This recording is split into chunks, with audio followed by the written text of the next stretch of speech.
American Abrams tanks failing on front line. Russian drones dominate Zelensky's tank plan.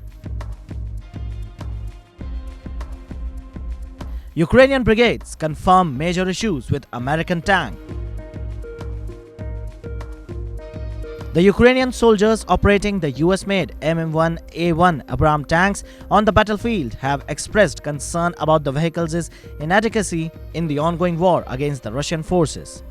In an exclusive interview with American channel CNN, the Ukrainian soldiers from the 47th Mechanized Brigade stationed in Donbass highlighted several issues with the tanks. One soldier, identified by this call sign Joker, stated the armor of the Abrams tank is not sufficient. It does not protect the crew. For real, today is the war of drones, and so now when the tanks roll out, they always try to hit them. His teammate Dnipro added, without the defense the crew doesn't survive on the battlefield. The 47th Mechanized Brigade is the only Ukrainian unit currently operating the US-made Abrams tanks. To address the vulnerability of these tanks, the brigade has been working on field modifications, including mounting boxes of reactive armors and wide frames, known as the cope cages, to provide additional protection. However, the Russian drone attacks continue to disrupt any sort of Ukrainian progress. The Ukrainian tank crews also complained about other issues with the Abrams tanks. They mentioned that the electronics inside the vehicles are easily getting short-circuited by the condensation from rain and fog, and one tank's engine had already broken down shortly after being shipped from Poland.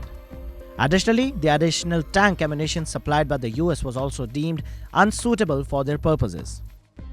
One army personnel explained, "Much of what we work as artillery is failing. You need to take apart a tree line or a building. We had a case when we fired 17 rounds into a house and it was still standing."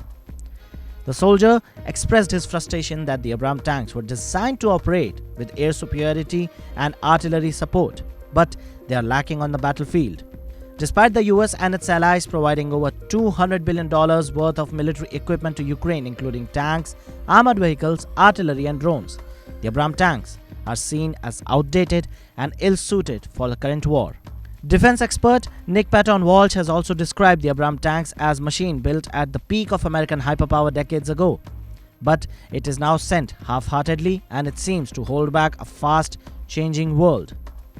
Meanwhile, on the other hand, Russia sees the destruction of these Abrams tanks as no less than a trophy. Russian forces have documented 8 Abrams tanks destroyed so far, and one of the wrecked tanks is even towed to Moscow as a trophy.